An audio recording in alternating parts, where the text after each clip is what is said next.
All right, let's get it. Impromptu live stream. Well, it's something I planned, but it's something I didn't put out. I forgot. Listen, long day. But as you can tell by this title, we're discussing Knicks-Celtics Game 1. The least excited I've ever been for a playoff series for any one of my teams in a very, very long time. And I hate to preface it with that. I hate to come on here and tell you that I'm not excited for what I'm going to be talking about, but that's the case. Like, let's look at it objectively. It's something that I've been doing this entire season long. That's why I'm at where I'm at right now when it comes to this Knicks team against the Celtics. So, I digress. We're going to be discussing this game. I'm going to be previewing it all. And this is why I should have started with the music again. That worked the last time. So, waiting for people to trickle in here. If people come in, they do. Terrific. If not, it is what it is. The show goes on. But if you missed it, I put out a preview, a full overarching general preview of the series on my YouTube account. So you could check that out. I posted a video for that, and the link is below for that. So if you want a more in-depth preview for the entire series, go ahead and check that out. This is more going to be about Game 1 and some overarching themes, where we've been before and where we're going now. Specifically with Knicks Celtics this past year.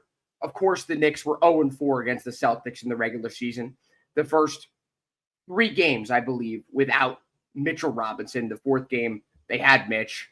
Still lost. Led up the game-tying 3 to Jason Tatum as time expired. And then allowed a really deep 3 to Kristaps Porzingis in that overtime period. They lose that game. That was their best chance to beat Boston. Jaylen Brown looked like a shell of himself that game. The Celtics didn't necessarily shoot well from 3, and the Knicks still lost the game. So that was their best chance. Other than that, the first 3 games, they played one good quarter. In 12 quarters, one good quarter. And that was the 3rd quarter, which Jalen Brunson went off. They still ended up losing that game by 13. So it has been few and far between the Knicks playing a solid game against this Celtics team. Over the last 2 years, the Knicks are 1-8. Against the Celtics. If you remember last year, the Knicks had to play 5 games against Milwaukee and Boston because of the in-season tournament. Hence why the 5 games last year and the 4 games this year, 1-8. 1-8 against the Celtics. And people want to sit here and tell me that things will be different in the postseason. Let's see it. I want to see it with my own 2 eyes. And I'm trying not to get to that point of where I've been. The Knicks have no chance. I don't want to do that. I've done it enough. I've hammered that point home for a long enough period of time to where that's my position. I'm not going to come on here and continue to repeat it. And, you get it. You understand. But this Celtics team, what they do is very hard to stop. Especially with a Knicks team that has 2 defensive liabilities. And their center, Karl-Anthony Towns, has no idea how to defend a pick and roll. And Karl-Anthony Towns, who is constantly in drop coverage against this Celtics team, allowing for wide open threes from whomever is setting the screen and popping. It is like death taxes Karl-Anthony Towns not defending the pick and roll against the Celtics. They're the best teams in the league. The best teams in the league know how to exploit this. There were a multitude of teams throughout the regular season. The Knicks, I feel like they had some really bad losses. They had a bad loss to the Jazz. I think they had a bad loss to the Hornets. And in most of those games, you saw those teams exploit the Knicks through pick and rolls. And you saw it with the Pistons. How many pick and rolls did they run with Cade and Duren? It seemed like every time down the floor, they set a screen and Duren rolled, or someone else set a screen, or Tim Hardaway came over and shoved the defender out of the way and did an illegal screen. They didn't call it. But you get what I'm trying to say. They constantly tried that. And it is something that you will see the Celtics do, as they did throughout the 4 games these 2 teams played each other. Like, they will continue to do it and do it and do it. Like, it's not going to stop. It's going to be pick and roll and pick and pop. Like, they're just going to keep going in. And like, that's how the Celtics are going to go about this series. And if you don't know, the Celtics play a 5-out offense, which allows for, and the only reason they're able to do this is because they have enough spacing. They have Kristaps Porzingis as their 5, or they put in Al Horford, who also could shoot the 3. But when you've got 5 guys on the floor who could space the floor, you could do that. You could realistically do the 5-out offense. Each and every single one of those guys in the Celtics starting lineup, you have to respect from 3. You can't sit back, wait for you have to be in these guys' face. And even a guy like Jaylen Brown, who did not shoot the ball well from three this year, is shooting 44% from three in the postseason. So the Celtics, like they did the entire year, are going to try to take as many threes as possible against this Knicks team. What did you see from the Celtics against the Magic? The Magic, for whatever reason, maybe it was because they were able to get out to the three-point shooters on the Celtics, did not allow the Celtics to take as many threes as they've taken all year long. The Celtics, number one in threes taken, number one in threes made, 10th in three-point percentage. So with all that volume, they're still a top 10 team in the NBA in terms of three-point field goal percentage. That's who the Celtics are. You've got to drive them off the perimeter. You've got to make sure they try to attack the paint. And I don't know how you're going to go about that, because these guys can still finish in the paint through contact. They are that talented. This is a very tricky situation that Tom Thibodeau has to deal with, and one in which he's going to have to get creative with things. There's going to have to be some offensive sets here as well. Like the Knicks, their standalone starters do not move well enough without the ball throughout the course of a game. We've seen it time and time again.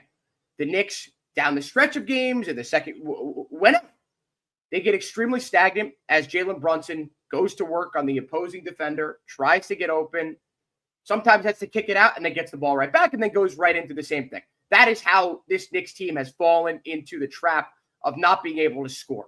And you see it time and time again, which they go stretches of 5 to 10 minutes where they're not scoring because that's all they're doing. There cannot be any stretches of this entire series where that happens.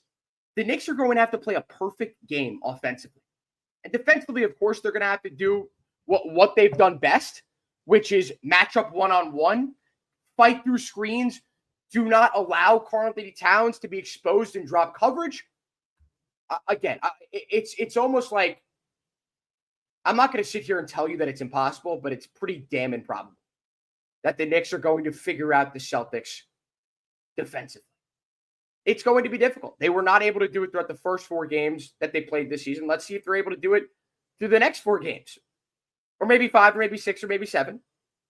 I think it's going to be 5. That's my prediction that I put out on my Twitter account, and then I also, you could hear my longer in-depth prediction on my YouTube video that I put out. Shameless plug again. Yeah, I mean, listen, it's like this is a long time coming. This is what the Knicks prepared for. This is the message they sent by going out and trading for Mikal Bridges and Karl-Anthony Towns. We are trying to compete with the Boston Celtics. We believe the guys we're going out and trying to acquire and eventually did acquire are going to help us compete against the team that just won the championship, the Boston Celtics. You got Mikal Bridges. You got OG Anunoby in the same lineup. You're facing up against Jaylen Brown and Jason Tatum. The Knicks thought that by having those 2 guys, you'd be able to switch the 2 of them and there wouldn't be a mismatch there. Like, you'd still have 2 solid defenders to put against the Celtics' 2-headed snake of Jaylen Brown and Jason Tatum. But what we've seen, Mikal Bridges gets exposed by bigger players, by very stronger players. Mikal Bridges is a stick. Like, he's like Flat Stanley. I don't know if he was ever like this. I get that he's more impactful as an off-ball defender in the passing lanes and against guards, quicker guards. We haven't seen that throughout the course of this season. But we all thought that with the Knicks trading 5 first-round picks for Mikal Bridges, that the Knicks were getting one of the best on-ball defenders in the NBA and someone who can actually hit three-point shots, not in the corner. That's another topic for maybe later on in this. But defensively, Mikal Bridges has been getting cooked by bigger players. Cade Cunningham being one of them, who I guess they're the same height, but Cade Cunningham just way bigger, plays like he's way taller than he is, was able to back Mikal Bridges down. And sometimes it works with Mikal Bridges' long arms. He's able to, deflect passes. He's able to block shots that other players shouldn't be able to do. But if a guy backs him down, gets into the paint, I don't think anyone in the NBA is going to be able to stop that if they lack strength to defend whoever is trying to score on them. And that is who Mikal Bridges is. So I don't know how the Knicks are going to approach the Celtics defensively. That, I had a conversation with someone on Twitter today who said, maybe the Knicks put heart on Porzingis, maybe, because they want to take Karl-Anthony Towns off of Porzingis so he's not constantly out on the three-point line. Kristaps Porzingis has range from 30 feet. So if you're Karl-Anthony Towns and he's the one that's tasked with defending Kristaps Porzingis, he's going to have to play 30, 31 feet out. That's a problem because you're pulling away the only guy who could stop players in the paint. And listen, no one thinks that Karl-Anthony Towns is this amazing paint protector, but he's your center. And your next tallest guy is OG Anunoby at 6'8". He can't defend the paint. He's also going to be stuck to Jason Tatum. So it's so difficult to try to figure out how to guard this Boston team. And no one was able to figure it out last playoffs. No one was able to. Even though the Pacers kind of put up a fight in those early games, still lost. Still were not able to win a game that series. So I don't know. It's again, I don't think it's impossible, but it's extremely improbable. Joe's got something here. He says, I think you meant time. Time to see if Leon made the right moves this past summer. He knew we'd be right here. Almost didn't happen. They almost lost the Pistons. We would like to see Landry Shamet tonight. Forget Deuce. You're going to have to try Deuce. You're going to have to keep trying until it works. And if it doesn't, you live by Deuce, you die by Deuce. They don't have any other option. Look at their bench. Look at the production they got from their bench throughout the first round. Nothing. Not a zilch, zero. Besides in game one from Campaign, who helped fuel that 21-0 run. That was it. That's all I can remember for the entire series where the Knicks got any production from their bench. Deuce McBride scored 23 points on less than 30% shooting in that first series. He was unplayable. He was borderline unplayable. Like, there's some people out there who you might think, if you're a casual viewer or if you haven't watched a Knicks game in a year, you might think, oh, okay, but if he's that bad offensively, at least he'd make up for it on the defensive end, right? Right? He sucked in the defensive end too. I don't know if the Monstars stole his powers. I don't know what the hell Deuce McBride is up to right now. I don't know what's going on. Is it a mental thing? I don't know. I do not know. He's almost unplayable. And it's extremely unfortunate because you're going up against a Celtics team who is 10 times more deep. They have the sixth man of the year. They have Al Horford, who is one of the most underrated players in the NBA. One of the best Swiss Army knives in the NBA. A guy who I think he's a Hall of Famer based off his longevity. I don't think that's crazy to say. He got his ring last year. Congratulations. He's still one of the most impactful role players in the game. And he's the second oldest player in the league next to LeBron. So, they also have Luke Cornett, Knicks legend, a guy who is really coming to his own as a backup center. He's got the length that the Celtics want. I don't know if he's able to space the floor as well as the Celtics want to, but he'll only play 5 to 10 minutes a game. If they play him more, he'll be playing alongside Porzingis, or Porzingis will be playing alongside Horford. They like to go to that, the two big look. They did it late on in that Knicks-Celtics game, the last game they played in April. But I think that if the Knicks want to win this game, there's a multitude of things they got to do. And let me just take a couple calls. 11:08. When the hell did Mike A just commented on, I don't know when the hell, it says that he commented this at 12:08 a.m. I was not live at 12:08 a.m. Mike A says, I thought Leon made these moves in order to take on the Celtics. Bridges and Cat, he did. We'll see if that pans out. If we lose in 5, what happens is offseason, Thibodeau's gone. He's gone. No doubt in my mind, he's gone. And this is the dichotomy of wanting the Knicks to win. I'd never root against them in my life. Unless, they were trying to tank and wanted a better lottery pick. It will happen at some point, again, in our lives. But what happens if the Knicks lose in 6? What if it's a relatively competitive series, but you never at one point thought the Knicks were coached well enough to win the series? That the talent prevailed. It wasn't that Tom Thibodeau outcoached Joe Mazzulla. It was that the Knicks' talent outshone the Celtics' talent. And in that case, if Tom Thibodeau is set to return after that, or, he's good, Leon Rose decides, okay, you took him to 6. We're going to bring you back. That would be an unmitigated disaster. Now, if the Knicks lose in 7 in a competitive series, he deserves to come back. Do I think that is going to be the case? No. Again, as I predicted, the Celtics will win this series in 5. 5 games, Tom Thibodeau is gone. There's no doubt in my mind, considering how close the Pistons series was and how big of a deficit, or how big of big of a deficit the Knicks should have won by. And in one less game, two less games, whatever you want to say, I think the Knicks should have won that series in 4 or 5 against the Pistons with the lack of talent the Pistons had as compared to the Knicks. But I digress. Thibodeau is gone in 5. Now, if it's 6 or 7, then he's going to come back. And then I want to see it with my own eyes, because maybe there's a chance that, it goes to 6, the Knicks are uncompetitive in 4 games, and they get lucky in 2. So maybe, listen, I don't know. I'm no prophet. I'm no, I don't really have my ear to the Knicks front office per se. I know some things, and and some people do out there as well. But this is something that I don't think anyone knows about, because I don't think Leon Rose knows what he's going to do here. I also don't know if Leon Rose knows what James Dolan is going to think of the whole situation, because James Dolan, as we know, has stuck his beak into a multitude of decisions throughout his tenure as Knicks owner. And he's taken a step back, definitely hired a PR team to go out there and to completely change his image. Now people like him for whatever reason. I think people like him because he's actually stayed away from these front office decisions. At least most of them. But over the course of the last few years, he has stayed out of these decisions. I can't imagine if there's a lot of backlash when it comes to the Knicks flaming out early here, that he won't get involved.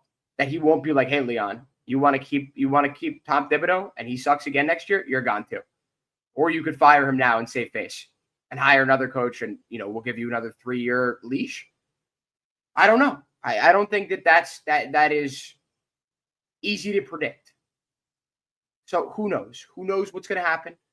I don't want the Knicks to lose in 4 or 5, but if they do, I don't think I'm going to be too upset with it, because that means that Tom Thibodeau will be gone, and the Knicks could finally raise their ceiling with another head coach who can help them out offensively, because as of right now, they have too much talent offensively to struggle as much as they did in that Pistons series, and to potentially struggle as much as they'll struggle in this Celtics series. And I'm trying not to get ahead of myself. I'm trying not to, be all doom and gloom. I am doom and gloom. I'm not going to deny that. There hasn't been one point during the season where I thought this Knicks team has. This Knicks team is good enough to compete with the best teams in the league. There's not been one point. Not even after the 2 Nuggets victories, not even after the 2 Grizzlies victories. I knew who the real contenders were from the start. Because you could say, oh, Bryce, you didn't know about the Cavs being as good as they ended up being. Look at the Cavs right now. They just lost game 1. I understand that they had the injury to Garland. They're frauds. They were never getting past the Celtics. If they somehow did, they were never beating the Thunder. The 2 teams in the league that I really thought were the contenders, and they have been since the start of the year, were the Thunder and the Celtics. The Knicks, besides one good half against the Thunder earlier on this season, what have they done? And again, I know I discussed this as well, that Celtics game, the last Celtics game and Knicks game of the season, where they played them pretty close. They should have won the game. They ended up losing. And as I said, Jaylen Brown was not nearly 100% in that game. He was a non-factor. Didn't play down the stretch. So, you could point to that and say, oh, the Knicks were close. Oh, earlier on in the season, they didn't have Mitch. Like, where does that move the needle? Tonight, the Knicks can win if they play a perfect game. Boston can beat you so many different ways. They don't have to shoot 35, 40% from 3 to beat you. If they do, it's over. It's completely over. Get lost, Big Mike. Change that freaking Abby. Phil Mickelson looks like he's cracked out there. They need to play a perfect game. They absolutely need to do whatever it takes in the offensive end to get open looks for Karl-Anthony Towns, to get OG Anunoby going early. Because if you want Jalen Brunson to be Jalen Brunson, if you want him to be able to do what he does best, which is take over in crunch time, you actually got to get to crunch time. And do you know what that requires? Do you know what that requires? Ball movement, spacing, cutting, off-ball screens, pick and pops, pick and roll, like you name it. They're going to have to do everything. The whole kitchen sink. They're going to have to do every single thing on offense. And they're going to have to switch up their looks. It can't be, okay, this is very obviously going to be a Jalen Brunson pick and roll. Like, that's like, you can't do that. You can't do that. Speaking of pick and rolls, I'd love to see more of Cat and Jalen Brunson two-man game. We saw it, 3 times in the first series? The one time they ran the pick and pop, they got a wide open look for Karl-Anthony Towns. He ended up passing it, throwing it away. I want to see more of that. Not the throwing the ball away, but I want to see more of the pick and pop between Brunson and between Karl-Anthony Towns. Mike, I still don't understand why it's showing up as you're commenting at 12:08 a.m. I don't know, but I think this is current. OG has been too inconsistent for the contract we gave him. When you give him the ball, he performs.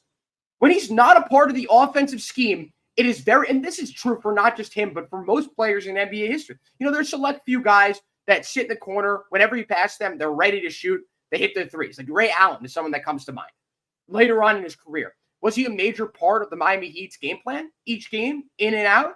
No, he wasn't. But when you got him the ball in space, he was going to knock down open threes. OG Anunoby is not that type of player. OG Anunoby thrives when he's taking the ball to the basket, and he gets very comfortable when he gets confident. And you want to know how you can get that confidence up? It's by getting him going early. Karl-Anthony Towns is the same. Jalen Brunson, as long as he's getting into the paint, facilitating, moving the offense, moving the ball, he's going to be able to take over later on in the game. He's not someone you worry about. He constantly performs in the clutch, but you worry about a Karl-Anthony Towns. You worry about an OG Anunoby. OG is consistent when you're getting him the ball, when he is a major focal point of the offense. Look at what he did when Jalen Brunson went down with that injury. The 8-game span where he was averaging 26 points per game. He looked like one of the top 20 players in the NBA. Definitely worth his contract there. And what he gives you, Mike says is in Israel. Yeah, maybe. I don't know. Be safe out there. But I mean, it's like you want to get OG Anunoby going. You got to get him the ball. You got to let him work. And I think it's definitely frustrating to watch OG Anunoby go to work on the offensive end at times, but he's sometimes able to get his shot off better than anyone else in the Knicks lineup. Because when the opposing team is paying more attention to a Jalen Brunson or Karl-Anthony Towns or even a Mikal Bridges, what does that open up? Offensive opportunities for OG Anunoby. What the Celtics do so well is they switch because each and every single one of the defenders they have in that starting lineup is a great one-on-one on-ball defender. Like, they could switch anyone. So it's very difficult to generate mismatches. Not like the Knicks did a good job with it against the Pistons, but the Knicks are going to have to try to do as good of a job as they could do at hunting mismatches when the bench comes in. Like, Sam Hauser's not playing good defense. Peyton Pritchard is not playing good defense on Jalen Brunson or any one of those bigs. Like, it's going to be possible later on in quarters and earlier on in the fourth quarter and at certain times throughout the game. But when that starting lineup is in together, you have Drew Holiday, who I don't think he's the same player, but he's still a top perimeter defender in the NBA. Derek White, we know what he can provide on both ends of the court from three-point range, from his playmaking to also how good of a freaking defender he is. They got him for nothing. It bothers me more than anything. They have Derek White, and they got him for nothing. The Spurs really screwed that one up. He'd be amazing on the Spurs right now. I digress. But you look at each and every single one of those guys. You look at Jason Tatum. You look at Jaylen Brown. They're all amazing perimeter defenders. And they're no slackers when it comes to paint perimeter every area of the court defensively. I'm flustered as hell. I'm trying to keep my shit together here, but it's very hard for me to objectively analyze this game when I really think the Knicks have no chance to win this series. But I'm trying to keep it objective here. I'm trying to discuss the strengths and the weaknesses of both teams. But listen, if the Knicks are not able to defend the three, the Knicks will have no chance to win the series. 0. That's my number one. When it comes to how the Knicks could win the series and win this game tonight, it's defending the three. What we saw throughout the course of those 4 games they played, the Celtics were able to get whatever they want. And specifically in that first game when they tied the NBA record for threes hit in a game, they should have said it. But, even and like I said, they could beat you in a multitude of other ways.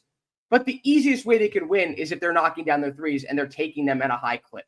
What we saw again against the Magic was the Magic were able to get out to the three-point line, and the Celtics took a drastically lower amount of threes than they did throughout the regular season. I don't know if the Knicks are going to be able to replicate the success of the Magic defensively, but at least they could try. That's the least they could do. Knicks are also going to have to play extremely physical because this Celtics team is a little soft. They don't have many dogs in that starting lineup. They don't. And that's what frustrated me so much about Julius Randle's injury last year and that team potentially facing off against this Celtics team.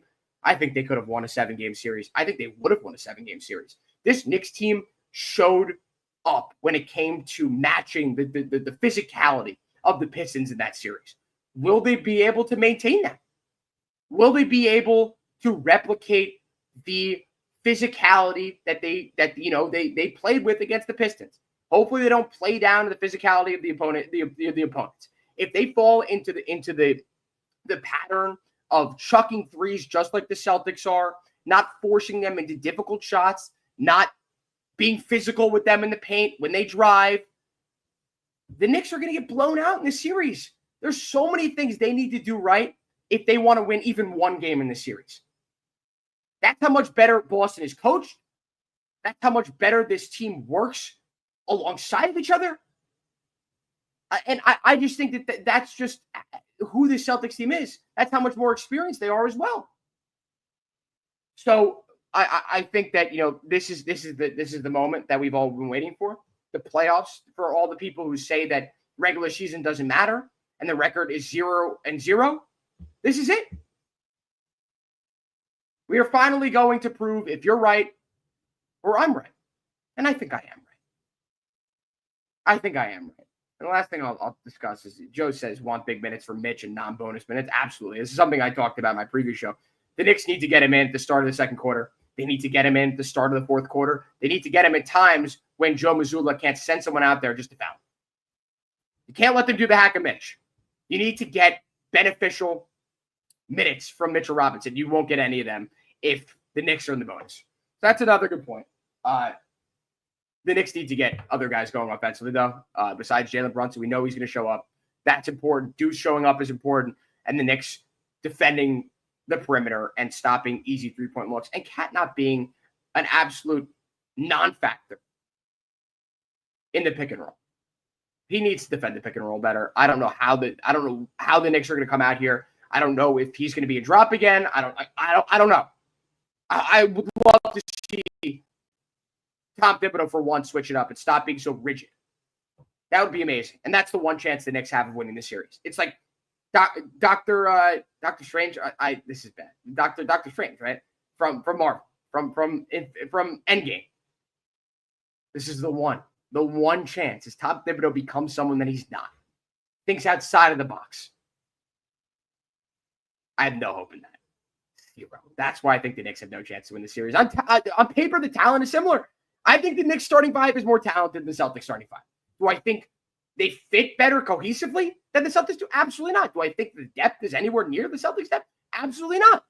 The Celtics beat the Knicks in every intangible category that there is, besides talent. But we'll see if the Knicks can actually put up a fight. They should. They should, considering they're the third best odds in the league, and they're only the third seed when the Celtics are the second. So we'll see. We'll see if the sports books are right. Let's see if the majority of basketball pundits, see if the majority of Knicks fans are right about this. And the select delusional few, that might suck for me if the Knicks win this series, because then I'll never hear the end from them.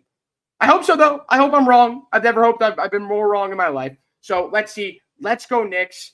I have no hope. My expectations are low. So if they win, if they come close, I will be excited, because if they come close, there's a chance they can win a couple games in the series.